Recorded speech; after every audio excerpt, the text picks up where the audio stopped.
attacks the back line, and now all of a sudden England's in the penalty box and they get opportunities to shoot from the edge of the box. So we get a good chance, we get a shot off. So just by squeaking them positions, Jed Spence realising Declan Rice is in there, I don't need to be in there. But if he does go in there, which can happen, Declan Rice, I think, then has to say, right, I'm going forward.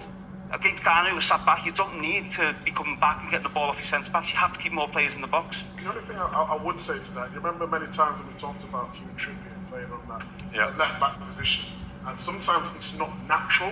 Yes, the manager has said to him what he wants him to do, and he wants him to overlap, but maybe he's not as comfortable as he wants to be in terms of going down the line on his left foot. You see on the other side, everyone wants to come back and then go on their preferred foot. But in terms of his energy and what he needs to do and the position he needs to go in, I totally agree with it. It's just sometimes when you're a fullback in those positions, I know he can play left and I know he can play right, but on his left foot, it might not be as comfortable if it was on the other side. I completely agree, but that's where Andy Barry said at half-time, patience. That's where if you lose patience, you end up going into other players' positions. So I think keeping that patience, that's what he means in terms of staying in your position. When the ball comes down your side, use your energies to go forward. And Thomas Tuchel recognised that. He brought O'Reilly on, looked a lot more balanced. Madueke went on the left, got a couple of good crosses in the box. So I think he got the balance right in that period. But I just think when you've got a full-back coming into a number 10's position and a number 10 coming to the ball for centre-backs, you lose.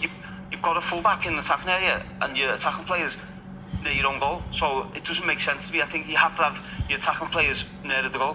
You mentioned Madueke, and let's just pick up on that because there was kind of movement with Madueke within the game, wasn't to try and get the best out of him. We saw in the first half then him just getting in on the outside was what we wanted him to do, and towards the end of the first half he did.